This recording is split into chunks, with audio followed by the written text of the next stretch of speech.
થોડા દિવસો પહેલા ડોક્ટર બાબા સાહેબ આંબેડકરની જન્મ જયંતિની ઉજવણી કરવામાં આવી। આ ઉજવણીની રીલ્સ સોશિયલ મીડિયા પર પોસ્ટ કરવામાં આવી અને આ રીલ્સ પર એક વ્યક્તિએ અપમાનજનક ટિપ્પણી કરી છે અને પોલીસે તેને બરોબરનો પાઠ ભણાવ્યો છે।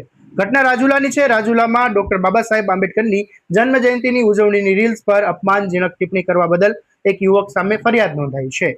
આ મામલે એટ્રોસિટી એક્ટ મુજબ ગુનો દાખલ કરવામાં આવ્યો છે। રાજુલા પોલીસ સ્ટેશનમાં વિવેકભાઈ પ્રવીણભાઈ બારબરિયા નામના એક વ્યક્તિએ ફરિયાદ નોંધાવી છે। ફરિયાદ મુજબ કોળી વિનય 8932 નામના ઇન્સ્ટાગ્રામ આઈડી પરથી ડોક્ટર બાબા સાહેબ આંબેડકર વિશે અશ્લીલ અને અપમાનજનક કોમેન્ટ કરવામાં આવી હતી। આ ઘટના 14 એપ્રિલ 2024ના રોજ રાજુલા શહેરમાં ડોક્ટર બાબા સાહેબ આંબેડકરની 135મી જન્મદિન નિમિત્તે યોજાયેલી રેલી અને ઉજવણી સંબંધિત છે। આ પ્રસંગે ડોક્ટર આંબેડકર સર્કલથી લઈને પ્રતિમા પુષ્પાહરણ કરવામાં આવ્યું હતું અને બાદમાં વિવેકભાઈએ આ ઉજવણીનો એક વિડીયો બનાવીને પોતાના ઇન્સ્ટાગ્રામ આઈડી વિવેક 26 પર અપલોડ કર્યો હતો।